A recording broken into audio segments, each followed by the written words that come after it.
Have you ever noticed that certain people come into our lives at just the right time? It feels like they were meant to show up to give us a message or help us solve a problem. Have you ever felt a sense of déjà vu when meeting someone like you've known them before in some way? In this video, we will explore the idea that people don't enter our lives by accident, but for a specific reason. So, get comfortable and stay with us until the end because what you're about to hear will have a strong impact on you. But first, please subscribe to the channel, turn on notifications, and share the video. This way, you'll help us create new meaningful content every day for your spiritual journey. One day, as the wise monk Hataka meditated under a blooming cherry tree, a young man named Hiroshi approached him respectfully. "Master," he asked, "sometimes when I meet people, I feel a positive energy like I've known them before or they have a connection with my soul. Other times, I feel negative energy, as if that person is here to hurt me, and it makes me uneasy. Do people come into our lives by chance?" Hataka, fixing his piercing eyes on the young man, replied, "People never enter our lives by accident. This truth is deeper than we can imagine. In life, we meet different people, and each of them has a place and role in our story. Some come and go. Others stay and accompany us through different periods of life." Hataka slowly stood up and pointed to the blue sky above them. "Look at the birds, young friend," he added. "They do not fly by chance. They are carried by the currents of the air, just as we are carried by the invisible forces of existence."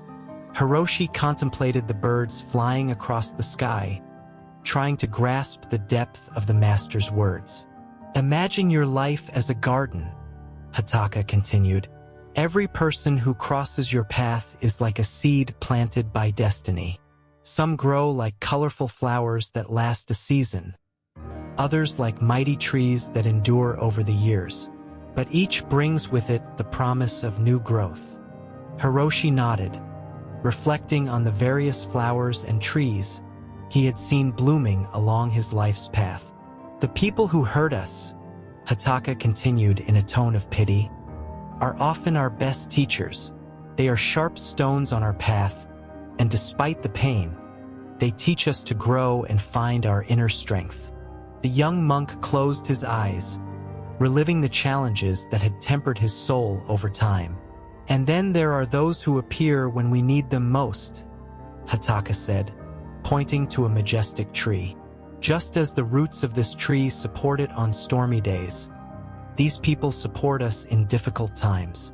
Hiroshi thought of a person who had been his refuge during a delicate period, a solid anchor in the midst of a storm, someone who later left his life, even though he wished they had stayed. Finally, Hataka concluded wisely, "Some remain with us forever.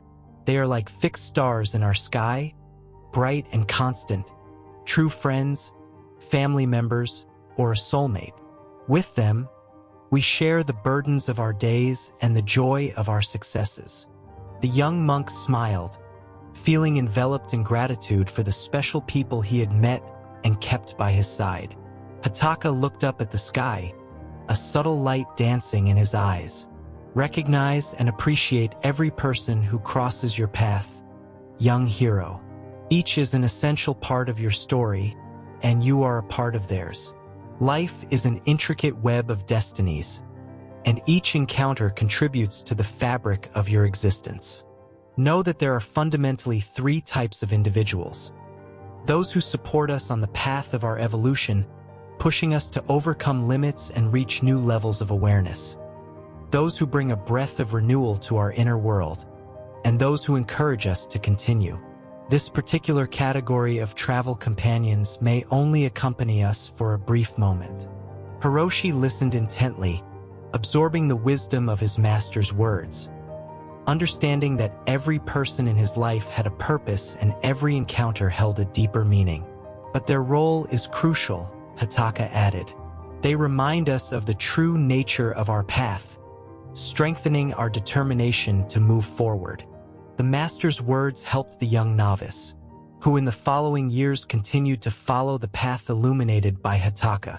Every encounter, whether a casual passerby or a lasting life partner, became for him a precious piece in the mosaic of his existence. Through challenges and joys, Hiroshi learned that every person, every experience, brought with it a hidden gift, a precious teaching that could contribute to his growth and spiritual fulfillment.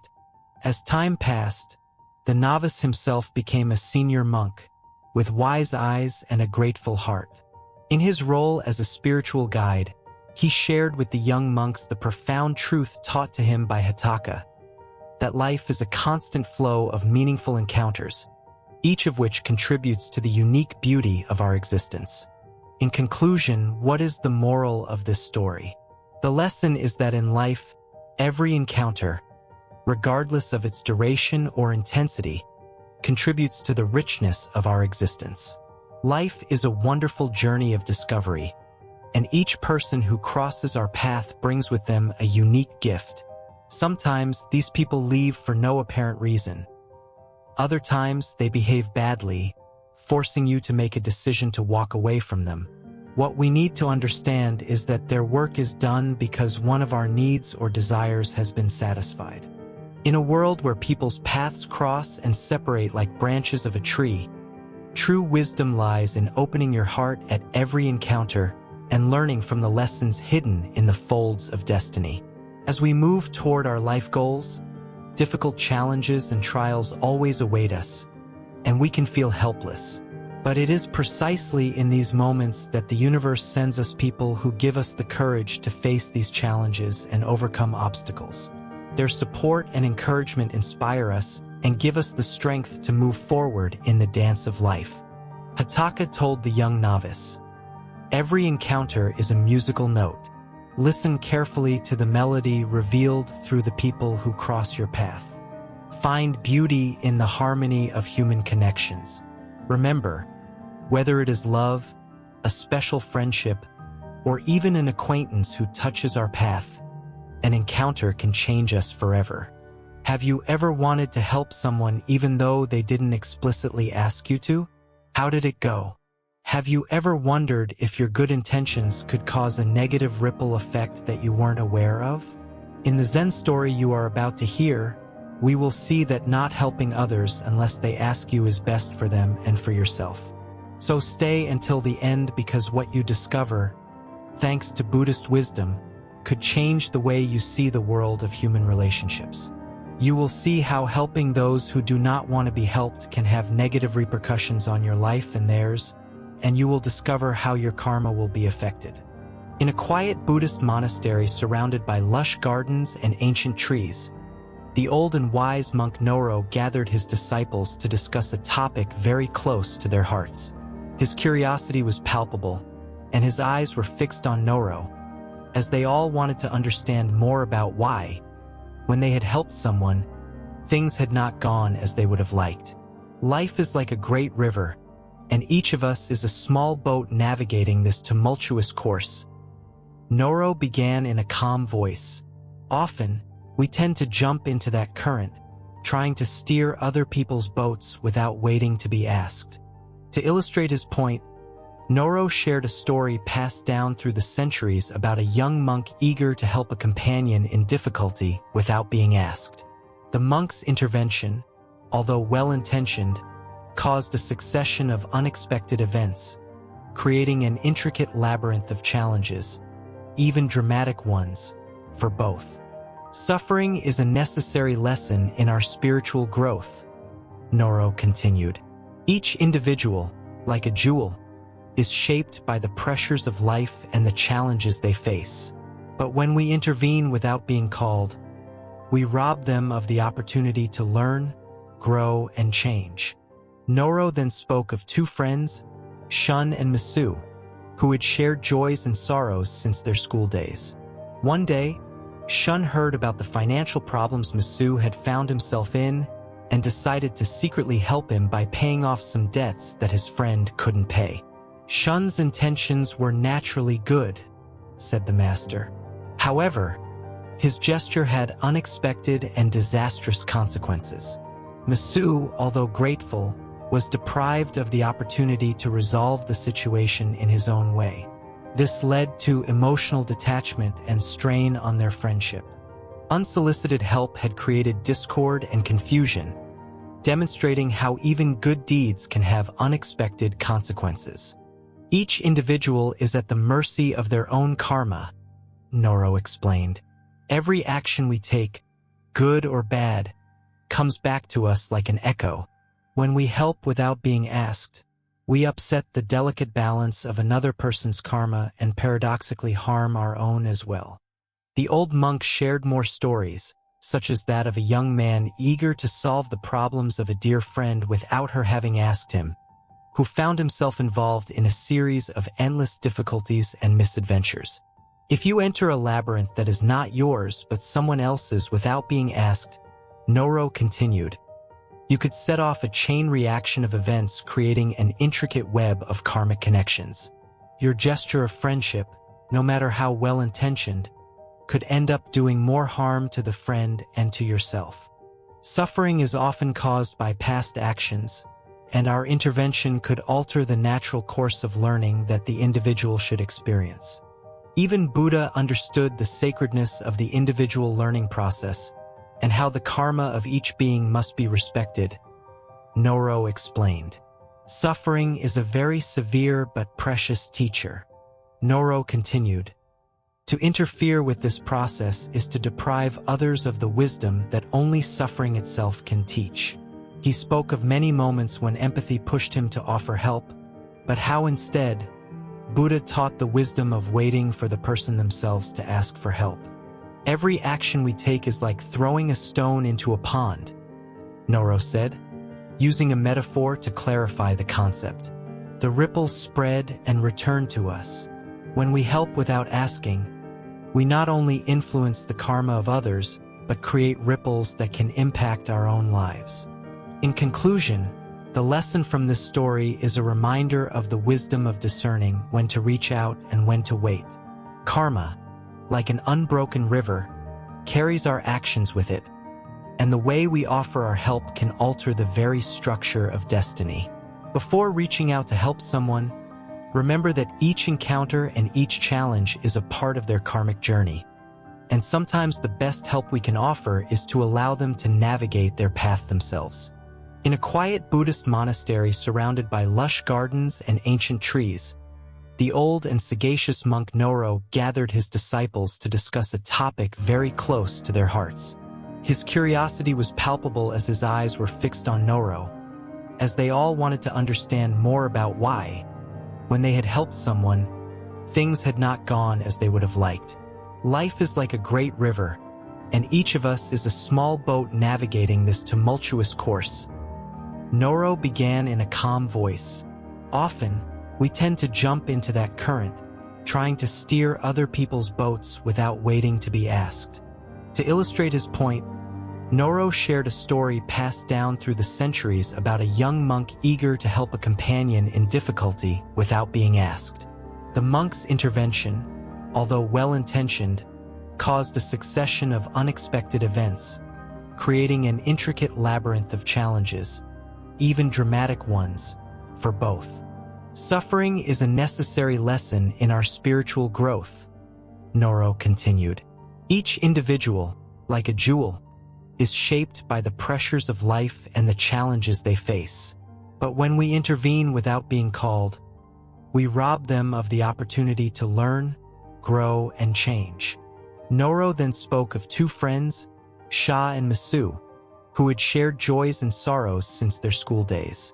One day, Sha heard about the financial problems Masu had found himself in and decided to secretly help him by paying off some debts that his friend couldn't pay. Sha's intentions were naturally good, said the master.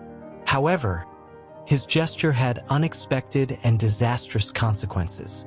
Masu, although grateful, was deprived of the opportunity to resolve the situation in his own way.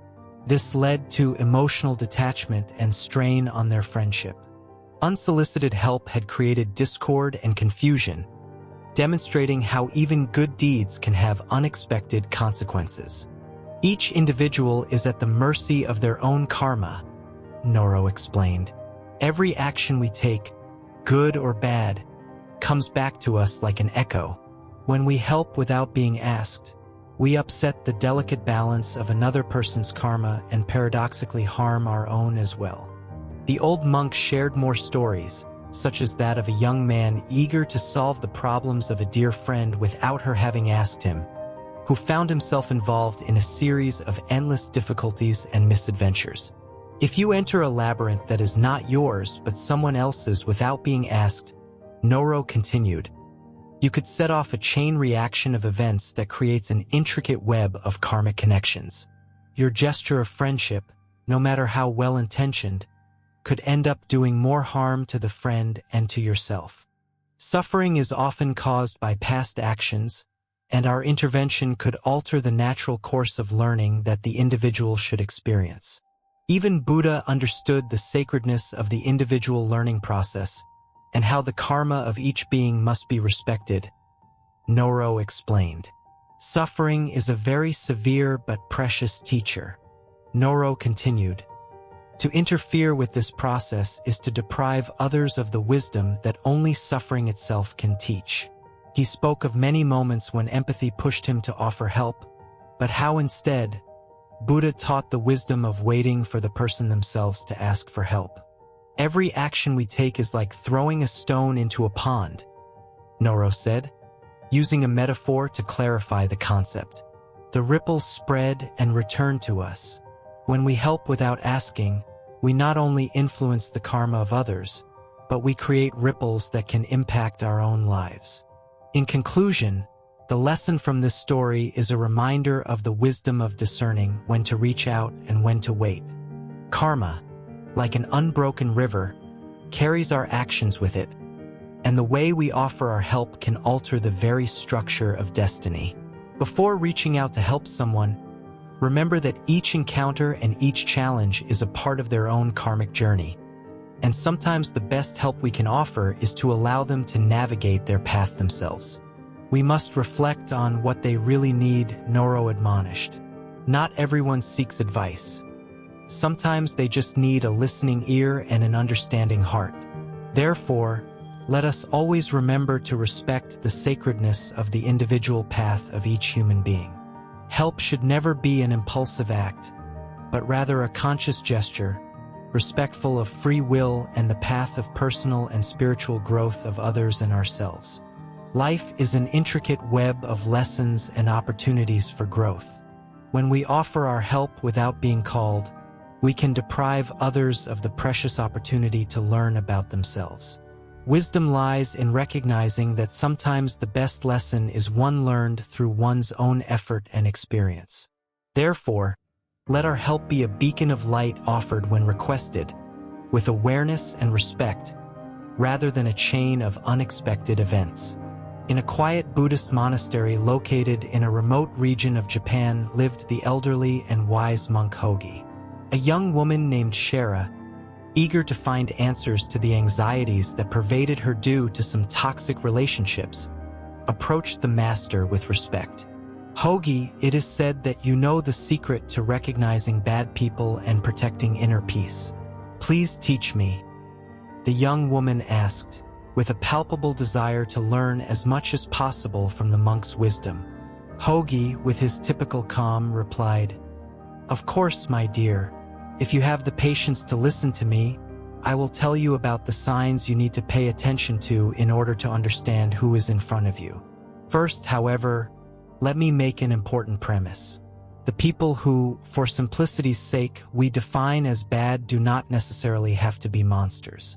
They are bad or toxic, in the sense that with their behaviors and the energies they emanate, they can undermine our serenity and mental well-being. However, before distancing them from us, we must try to understand the reasons that led them to be as they are. It was often the pain and trials they had to face that made them dry, annoying, and even harmful. So, dear Shara, before pushing someone away from you, ask yourself, why does he or she behave like this? Is he really a bad person? Or is there something that makes him that way? And can I do something to prevent it from continuing to pollute my emotions? Only after you have given yourself an answer should you decide whether to preserve your mental health and push those people away. Shara reflected on Hoagie's words and was moved because she understood the enormous empathy behind them. If a person who revolves around us can harm us, we must push him away only after making sure that we cannot do anything. Hoagie continued, now that we've cleared that up, let's start by looking at the first sign you need to watch out for. Constant manipulation.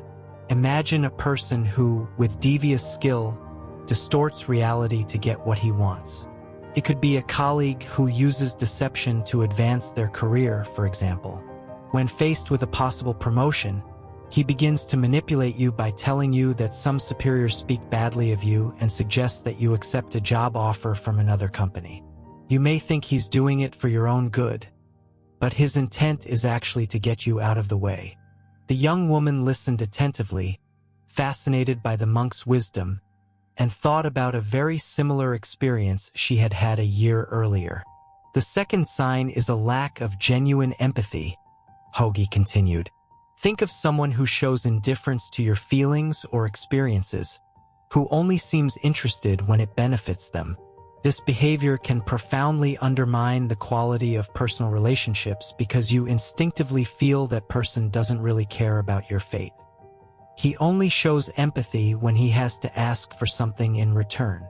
Continuing, Hoagie described the third sign, the constant creation of conflict. Imagine a person who, despite any harmonious situation, always seeks conflict, fueling arguments and discord. This attitude not only generates stress in relationships, but can also contaminate the surrounding environment, making it toxic. The fourth sign is the constant need for control, Hoagie added. Imagine a friend or partner trying to influence your every decision, trying to direct your life according to their wishes. Every time you reveal your plan or desire, that person starts taking initiatives to try to distance you from what you want in favor of their goals. Hoagie's teachings provided Shara with the wisdom to recognize toxic behaviors and understand the importance of empathy and discernment in dealing with others. This wisdom allowed her to protect her inner peace while being compassionate toward those around her. But the Buddha, with a serene smile, raised his hand to stop them. He gently wiped his face and looked at the merchant with compassion. "Thank you," the Buddha said softly. The merchant was bewildered. "Why do you thank me?" he asked. The Buddha replied, "You have given me the opportunity to practice patience and compassion." The merchant's anger began to dissolve as he saw the Buddha's peaceful demeanor. Confused and humbled, he asked, "But how can you forgive me so easily?" The Buddha explained, "Holding on to anger is like grasping a hot coal with the intent of throwing it at someone else. You are the one who gets burned. Forgiveness is not for the benefit of the other person. It is for your own peace and liberation." The merchant reflected on the Buddha's words and realized the burden of his own anger. He bowed deeply and left with newfound understanding. He later encouraged his sons to follow the Buddha's teachings, realizing the true wealth of spiritual wisdom. As the story ended, Master Kumen looked at the man sitting before him. "Forgiveness," he said, "is not about condoning the actions of others or forgetting the pain they caused. It is about freeing yourself from the chains of anger and resentment. It is about understanding that everyone is on their own path, and sometimes they act out of their own suffering. By forgiving, you release yourself from the grip of that suffering." The man nodded, feeling a weight lift from his heart. "Thank you, Master Kumen. I understand now. Forgiveness is a gift I give to myself, not to others." Kumen smiled and concluded, "Remember, forgiveness is a practice, not a one-time event. It is a continual process of letting go and finding peace within yourself." This story teaches us that true forgiveness is about inner peace and liberation. It is not about excusing the behavior of others, but about freeing ourselves from the emotional burden of holding on to anger and resentment. By practicing forgiveness, we can cultivate a sense of compassion and understanding, both for ourselves and for those who have hurt us. This, in turn, allows us to move forward on our spiritual journey with a lighter heart and a clearer mind. The Buddha remained unperturbed, with a calm gaze and a persistent smile. Human described the atmosphere that followed as if a wave of calm had enveloped the place. The Buddha did not react with anger. He sat with his eyes half closed, accepting the apparently offensive act with his heart open. The merchant, seeing the Buddha's reaction, realized the helplessness of his actions, and the anger he had harbored turned into remorse. All the accusations and insults he had prepared came to mind. But in front of that peaceful presence, everything seemed insignificant. The Buddha did not condemn the man. He did not humiliate him. Instead, he offered him compassion and peace. Human continued. At this point, the monk interrupted the narration to highlight a crucial lesson. Dear friend, forgiveness is like that piece of the Buddha. It is not something we do concretely. It is not simply saying, I forgive you. It is something that happens when we are willing to let go of the past and see the being before us in a new light. The monk resumed the story and described how the man, touched by the Buddha's compassion, returned home. The images of the peaceful Buddha and his act of spitting in his face collided in his mind. That night, the man couldn't sleep. His mind was dominated by the image of the smiling Buddha and, at the same time, by the act of spitting that he had committed against him. The man, Cumin said, was at a crossroads between remorse for his past and the possibility of a different future. Cumin emphasized the importance of this pivotal moment in the story. That man, he said, was going through a process of deep introspection. He was trying to forgive himself, feeling guilty and ashamed for how he had behaved. The man, after days of internal torment, realized that his imagination was constantly constructing painful scenarios based on that past. Imagination, Cumin said, can be a powerful ally or a fierce enemy. In the wrong hands, it can create an endless cycle of anger and resentment.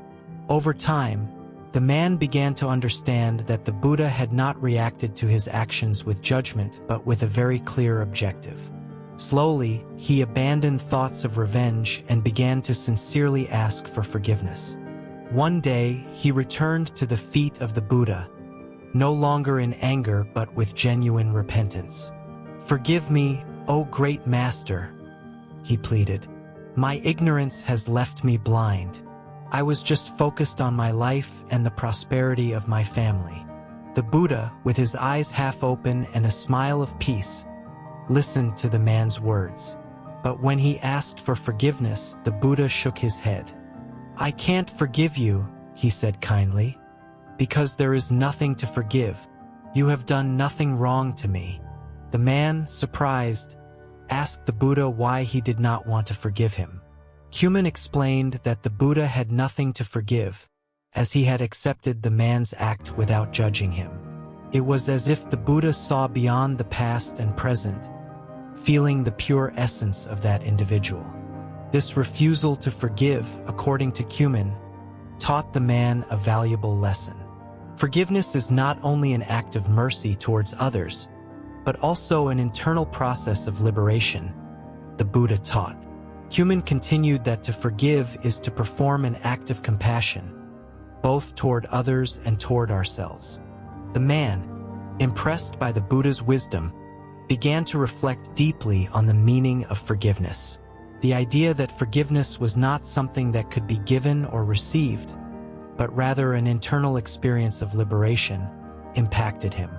The story continued with the merchant, inspired by the Buddha, deciding to embark on a path of self-forgiveness. As time went by, he learned to let go of the guilt and shame that had tormented him. The practice of meditation became his refuge, where he learned to observe each moment without letting himself be dominated by the memory of the past or worries about the future. "Dear friend," Cumin said, turning to the man who was listening intently, "forgiveness is not just a gesture we make toward others, but an act of kindness that extends toward ourselves as well. When we learn to see each moment with new eyes, overcoming painful memories and letting go of our destructive imagination, we can find inner peace."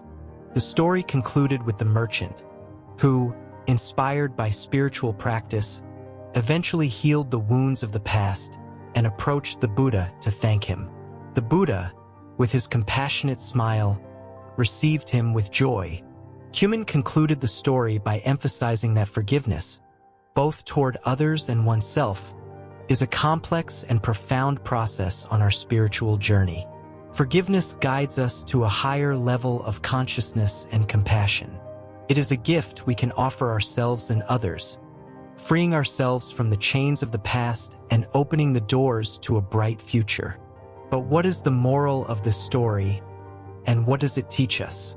The moral is clear. In the Buddhist view, forgiveness is not an act as an end in itself. It is not something we can give or receive, but a gift of compassion that can be extended to oneself and others. In this approach, forgiveness becomes a means of making those who have made a mistake understand the extent of their actions. The compassion and kindness with which we offer forgiveness practically and indirectly become tools to open the eyes of those who have made the mistake, leading them to a deeper awareness. Because whoever commits an evil act towards someone actually commits it against himself, since karma will cause the effects to fall on him like a boomerang. He will have to forgive himself. Remember, forgiveness is not just personal liberation, but a process that can lead to the transformation of others. Opening yourself to the kind of forgiveness we talk about is a way to promote awareness and growth, creating a bridge to a future of understanding and serenity. Sometimes we are so good and kind that we forget ourselves, allowing others to use us. The dark side of kindness is believing we must always be kind, leading us to become invisible. Have you ever wondered why you tend to be too kind? Or why there are people who are always kind and ready to help you even when you don't ask for help? In the Zen story you will hear soon, you will discover that there is a dark side to kindness. If you want to live peacefully, you have to understand it to find the right balance. Stay until the end because the advice you receive will help you live your relationships with others more serenely and find your inner peace. In a monastery nestled in the mountains of Japan, lived the elderly monk Ero, famous for his extreme wisdom. One day a girl named Kiera approached him, telling of her disappointments linked to people she thought were friends, and who instead did not prove they were. "I have always been an extremely kind person, but my concern for others has only brought me so much pain. What am I doing wrong?" The master smiled kindly and began to tell an ancient story, a legend passed down by monks for generations. The story was about a village surrounded by a lush forest, a place where kindness and generosity among people were the beating heart of the community. The prosperity of that village was linked to a magnificent cherry tree. "Imagine," Ero said to Kiera, "a majestic tree whose roots go deep into the earth, a symbol of the strength and generosity of the village. Legend has it that the village prospered thanks to the wisdom of the people who learned to share their resources." However, Ero added, "Over time, some people began to take more than they gave. Some approached the cherry tree, picking the fruits without contributing to the care of the tree or without sharing them with the other villagers. Slowly but surely, the generosity of the village began to weaken, and with it, the entire community." The young Kiera listened attentively, her eyes reflecting the desire to understand the nuances of life. With his serene gaze, Ero continued to share the history of the village, bringing to light details and teachings that had been passed down through the centuries. "The moral of this story," said the monk, "is that generosity must be balanced. We must give with an open heart but with wisdom and balance. If we give without discernment, we risk exhausting our resources and weakening our ability to be truly useful to others. Kiara was happy to listen to the monk's words, and a new awareness about the concept of kindness arose in her. We might think that kindness is always good, since it helps maintain our well-being, Arrow continued. However, it is not when it crosses boundaries and leads to acting kindly in all circumstances. In this case, it becomes toxic kindness, a form of silliness where we forget ourselves to be attentive to the needs of others. Think of a parent who gives everything of themselves for the well-being of their children, to the point of putting themselves in the background. Arrow's story was enriched with new details. He described how some people, in their desire to accumulate, had neglected their duty to care for the tree that had given them so much. He explained how the connection between giving and taking was a delicate balance, a harmonious flow that required attention and respect. Kiara, immersed in the story, began to reflect on her own life and the relationships she had experienced over the years. The monk, sensing her desire to learn, continued to share his wisdom. He talked about how expecting too much from others could lead to disappointment and how setting boundaries was essential to maintaining one's emotional well-being. "Remember," Arrow said, "I'm not saying that doing something for others is wrong. However, it's focusing only on others that can be problematic. There are situations where we want to please others because they ask for our help or because we believe, sometimes mistakenly, that they need us. We offer to make them feel good." Time passed peacefully as Arrow and Kiara delved into the nuances of generosity and wisdom. The monk spoke of how generosity, when it came from a balanced heart, could transform relationships and bring joy to both those who give and those who receive. Kiara felt that the monk's wisdom was helping her understand many things.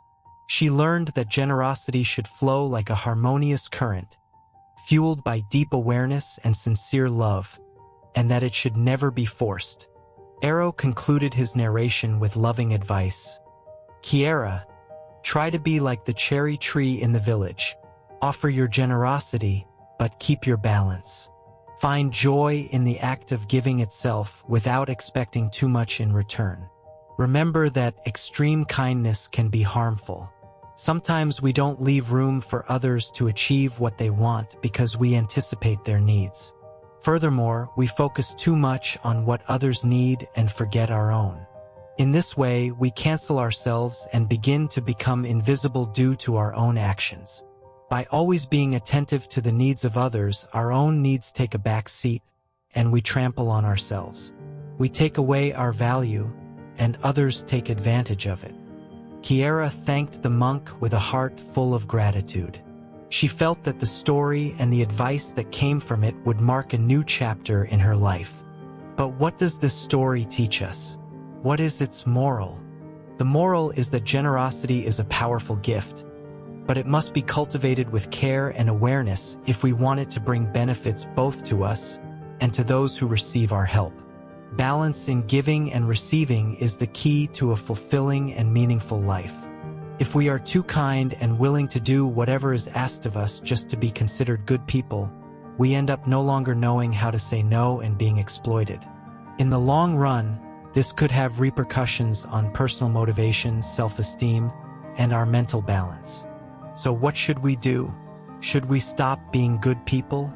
No, because there are various ways to be kind in a healthier way. You can set limits, making others understand how far they can go. Say goodbye to guilt by learning to say no when you can't or don't want to go further. Draw up a list of priorities so you can continue helping others without putting yourself aside. Remember, be kind but not overly so. This could harm yourself and even those you want to help. How many times have you had the impression that someone has entered your life to destroy your dreams and goals? Unfortunately, we often have to deal daily with the presence of individuals who want to harm us for various reasons, such as personal grudges, frustration, or envy. Thanks to this Zen story, you will discover how to recognize the signs that someone wants to destroy you. Furthermore, if you stay until the end, you will also learn how to behave to prevent this from happening. In a quiet Buddhist monastery nestled among the Japanese mountains, lived the elderly monk Aizen, known for his wisdom and profound knowledge of the human soul. On a winter day, while the smell of boiling tea wafted through the air, his disciples gathered in the temple to listen to Aizen address a crucial topic. "Today we will discuss a crucial topic," the monk said in a calm but penetrating voice. "We will talk about the 8 signs that can reveal who among those who enter our lives may wish to destroy us." One of the disciples, Kai, impatient to know more, asked, "Master Aizen, what are these signs? How can we protect ourselves from those who intend to harm us?" Aizen nodded and introduced the first signal to pay attention to by telling an ancient anecdote. Once upon a time in the monastery village, there was a sage who owned a precious gem. One day, a cunning man approached him, praising his wisdom and asking to admire the gem. While the wise man showed the gem, the scoundrel distracted him with cunning speech and exchanged the gem for a shard of glass. The wise man realized too late that he had been deceived and had no way of recovering the gem, which would have ensured him a peaceful old age. "Manipulation is like a silent shadow," Aizen continued.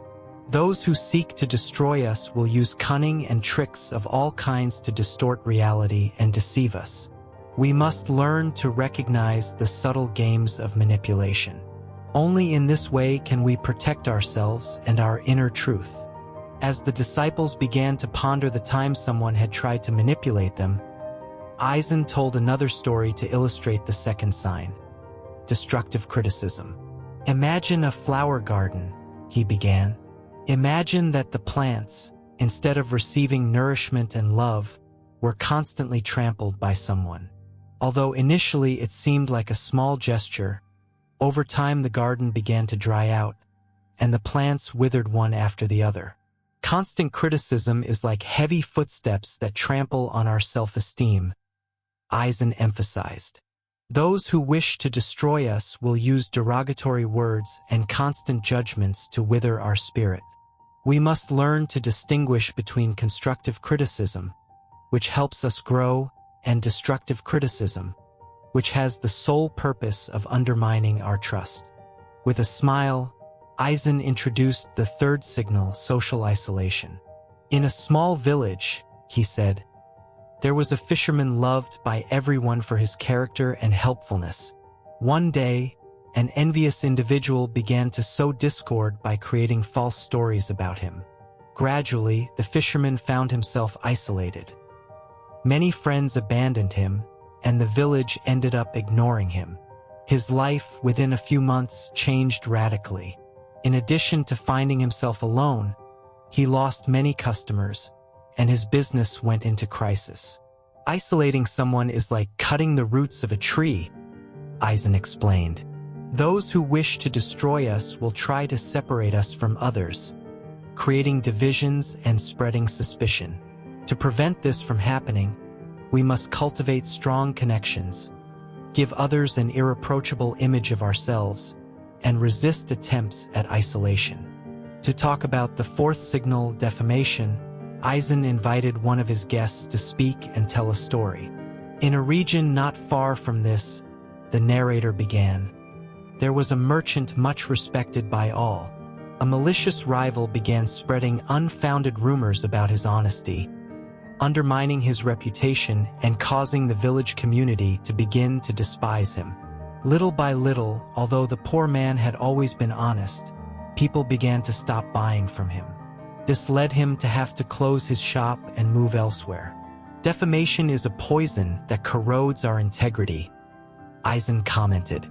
"Remember that those who wish to destroy us will use their tongue as a sword, wounding us and our reputation with lies of all kinds. We must defend our reputation with truth and transparency."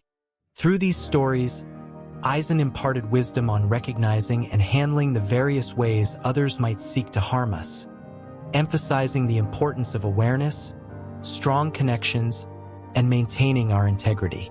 The disciples, some in tears, recalled in their memory the events in which someone had damaged them through their reputation, and they reflected on how they could prevent it from happening in the future.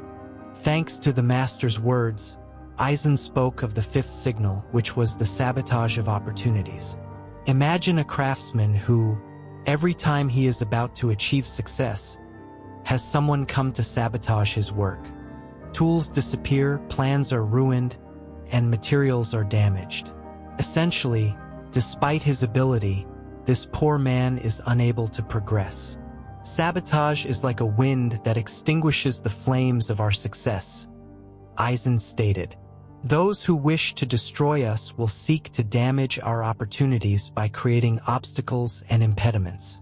To prevent this from happening, we must remain vigilant and protect our path to success. We can do this by making sure we have people we can trust around us and by keeping our ideas safe without talking about them before they are realized. As the day continued and the hot tea relaxed the disciples, who continued to listen with interest, Eisen addressed the sixth signal, the violation of privacy. In an ancient city, he said, there was a keeper of ancient secrets. Someone envious of his enormous knowledge tried to spy on his manuscripts with the intent of stealing the most hidden secrets. But the custodian, thanks also to a trusted collaborator, remained vigilant and protected his treasure. Remember that your privacy is sacred, Eisen emphasized. Those who wish to destroy us will try to invade our most intimate space, seeking information that could be used against us. We must protect our private sphere firmly, carefully selecting the people to whom we open the door of our lives, so we can protect ourselves. The young Kiera listened attentively, her eyes reflecting the desire to understand the nuances of life. Master Arrow continued with his serene gaze, sharing the story and the wisdom of the village. In the same way, Eisen imparted his insights to his disciples regarding life's challenges and the subtle manipulations we face from those who may wish to harm us. As the fog descended, enveloping the monastery in a peaceful ambience, the master introduced the seventh signal, espionage. In a distant land, he said, there was a virtuous warrior. A rival, fearing his strength, sent spies to study his movements. But the warrior, with keen intuition, discovered the intrigues and repelled them. Espionage is like a shadow trying to steal our mental clarity, Eisen warned. Those who wish to destroy us will use devious means to observe our every move. We must be aware of external influences and protect our autonomy. The eighth signal that Eisen shared was one linked to physical aggression and threats. In a remote valley, he recounted, there was a devout monk who was trying to guide young people who had turned to crime toward the right path. A devious individual, whose shady interests were threatened by the monk's virtuous actions, attempted to destroy him physically by having him beaten, hoping fear would induce him to desist. Physical aggression is the extreme frontier of darkness, Eisen warned. Those who wish to destroy us may resort to threats and violence. When someone threatens us, we must protect ourselves by seeking help when necessary. As the stories and lessons drew to a close, Eisen looked at his disciples with compassionate eyes. My children, life is an intricate dance, and others can be our guides or our shadows. Watch and be aware of these signs, but do not live in constant fear. Cultivate a garden of trust and mutual respect around you. Surround yourself with trusted people and don't allow the shadows to destroy the light you have inside. Alina sat down, feeling the weight of loneliness pressing on her heart. I feel lonely, and it seems that the lack of friends is a problem. Everyone around me seems happy with their friends, and I wonder why I can't have the same joy, she confessed to the monk Kubo. The monk looked at her with compassionate eyes and invited her to sit down. Alina, friendship is truly a precious gift, but your happiness shouldn't come from how many friends you have. I would like to share with you the reasons why not having many friends or even none at all, is not something to worry about but can even be an advantage. With his wisdom born from decades of study and reflection, Kubo began to reveal the secrets of authentic friendship. Dear Alina, the first thing I want to tell you is that relationships and human bonds are very important. This means that in life, we should not measure them in terms of quantity, but rather quality. Would you rather have a large number of people with whom you can share trivial things? Or, on the contrary, a very small number of people with whom to share intense emotions and moods? Facing these rhetorical questions, Alina began to reflect and understand that many of the people she saw around her were full of friends. But what was the quality of those relationships? She asked herself. Kubo, happy to read in the young woman's eyes that she was beginning to see things differently, continued listing the reasons why having few friends or none at all should not be seen as a problem. Having few friends guarantees a certain degree of freedom and authenticity. In this way, it is easier to be yourself and live without restrictions or external influences. If you want to live a fulfilling life, you don't have to conform to what others think is cool or normal. After all, who decides what normality really is? Kubo went on to explain that quantity is never synonymous with quality. Having fewer friends allows you to focus on building deeper, more meaningful relationships. Imagine having just one friend with whom you share the joy and sorrows of life. This connection could be so deep that the person understands all your emotional nuances. This is a priceless treasure. Alina reflected on this idea, remembering an episode where a girl she knew supported her in a difficult moment, understanding her without needing many words. She began to understand that instead of wanting to have dozens of friends around her, it was much better to focus on finding that one person who truly resonated with her. Kubo, after giving Alina time to reflect, continued with his explanations and spoke of another reason why quality was better than quantity in relationships. Human relationships require a lot of emotional energy. Having few friends allows you to focus this energy on the people who really matter. Think about how many conflicts or tensions usually occur in large groups of friends.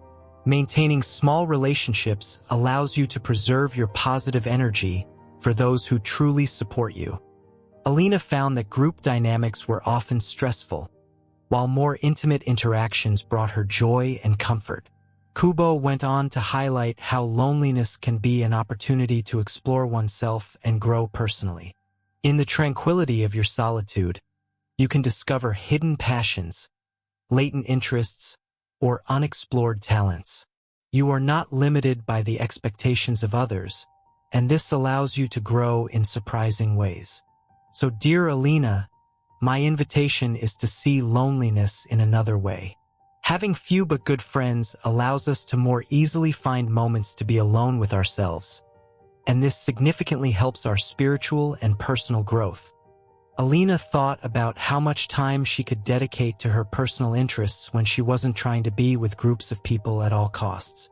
She realized that dedicating herself to herself in solitude distanced her from the need for others' approval and allowed her to discover aspects of herself that she didn't even know existed, and it was beautiful. Finally, Kubo emphasized that the absence of social limitations allows for greater flexibility in each of our lives. Imagine receiving a job opportunity in a faraway place with no strings attached. You are free to embrace new adventures without having to think about how they will affect your social circle. Alina thought about those who, with fewer close ties, had the possibility of taking advantage of opportunities without restrictions. She met people who, thanks to this extreme autonomy, had flown far away to realize their dreams and expectations. Kubo concluded, also, when you have few friends but they are genuine, you can move to the other side of the world, but you will never lose them. They will remain by your side beyond space and time. After listening attentively, Alina understood that she had developed a new awareness about the concept of friendship.